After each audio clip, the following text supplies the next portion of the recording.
In just 9 minutes, uncover 10 explosive takeaways from Eric Edelman's talk with Dennis Ross on why America First is actually dangerous, how U.S. statecraft really works, and the foreign policy failures no one wants to admit.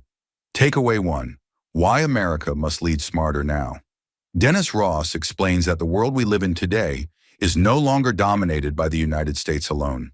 In the past, around 2005, when he wrote his first book on statecraft, America did not face serious global rivals.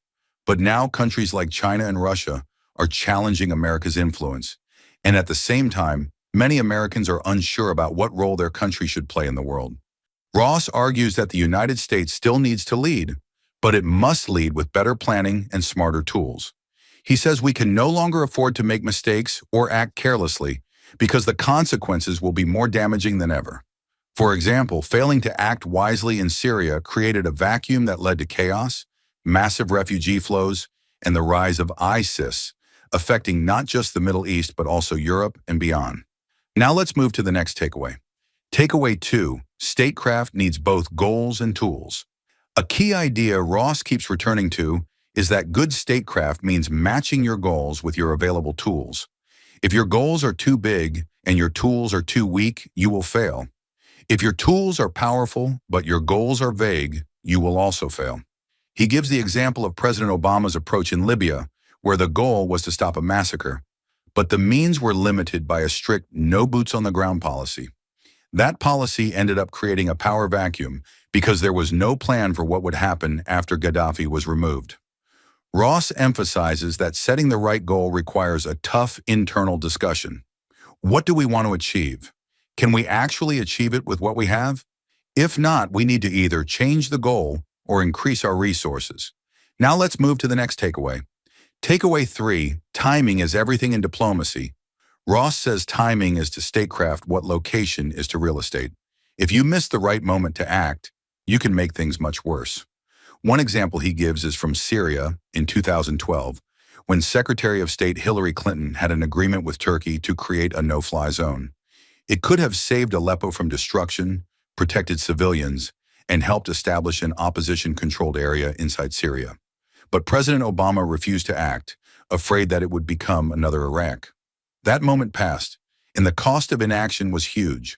Ross also points out that in diplomacy, recognizing a good opportunity and acting fast is often more valuable than having a perfect plan. Now let's move to the next takeaway. Takeaway 4. Whole-of-government approach works best. In every success story Ross describes, the one thing that made the difference was a government that worked as a team. That means everyone from the president down to mid-level officials are pulling in the same direction, with clear responsibilities and strong coordination. In contrast, when different departments like the Defense Department, State Department, or the National Security Council fight among themselves, failure follows. Bosnia is one example where this team approach worked. By late 1995, a unified effort allowed U.S. diplomacy to succeed in stopping the war there. For example, Ross credits Richard Holbrooke for creating an interagency team on the ground that worked together efficiently and effectively without constantly going back to Washington for approval. Now let's move to the next takeaway. Takeaway 5, use backchannels to avoid formal limits. Ross talks about how formal diplomatic processes are often slow and restricted by too many layers of approval. That is why he believes backchannels, or unofficial conversations between trusted people, are critical tools in statecraft. These channels allow for more open discussion, brainstorming, and problem-solving without the pressure of public commitments. For example, during the Bush administration, Ross used backchannels with Russian officials like Tarasenko and Mammadov to set up productive meetings between high-level leaders. These unofficial talks helped shape the agendas and ensured that formal meetings were more effective. Backchannels are especially helpful when trust is low or when you need to test new ideas quietly. Now let's move to the next takeaway. Takeaway 6, America First ignores real global threats. Ross takes a hard look at the America First doctrine, especially under Donald Trump. He explains that while being cautious about alliances and focusing on national interest has long been part of American history, Trump's version is dangerously narrow. It ignores values, downplays threats from countries like Russia or China, and views alliances as burdens rather than strengths.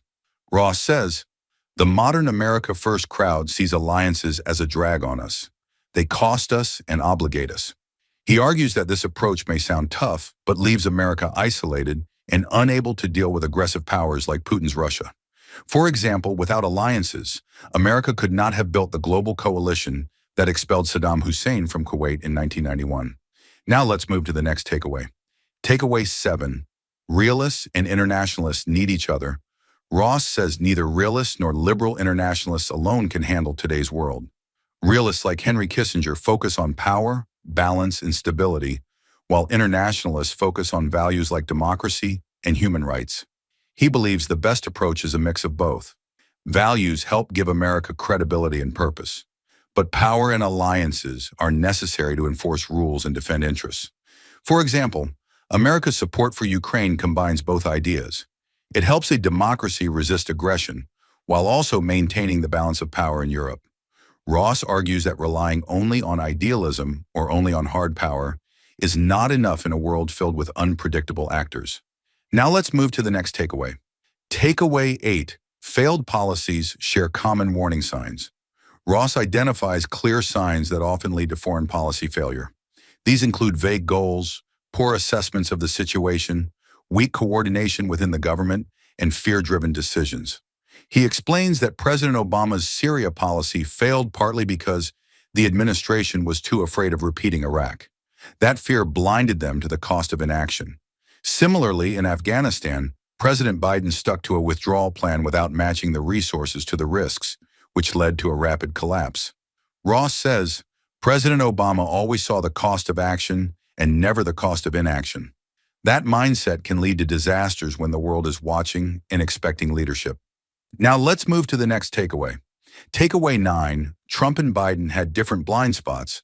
Ross gives a balanced critique of both the Trump and Biden administrations.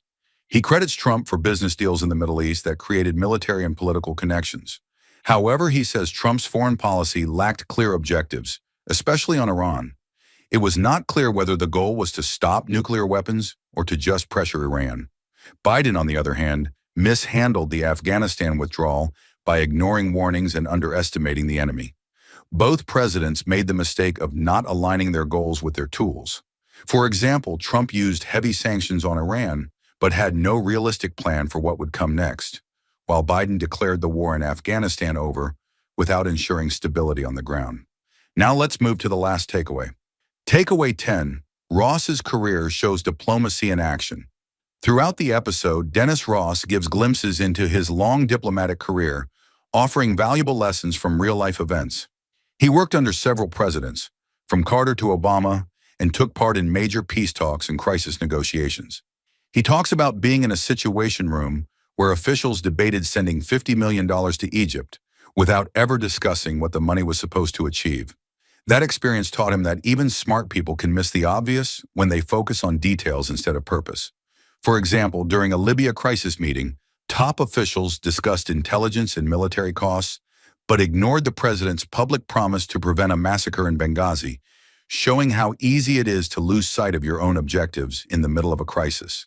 Here is a brief introduction about Dennis Ross. Dennis Ross is a veteran American diplomat and Middle East expert who has served under Presidents Reagan, Bush Sr., Clinton, and Obama in senior national security roles. He is currently the counselor and William Davidson Distinguished Fellow at the Washington Institute for Near East Policy. Thank you for watching. If you'd like to support this channel, hit the thanks button below. It really helps us keep going. If you enjoyed this summary, please leave a like and share it in your WhatsApp groups. To join discussion about this video, drop a comment below. And for more videos like this, hit the subscribe button below.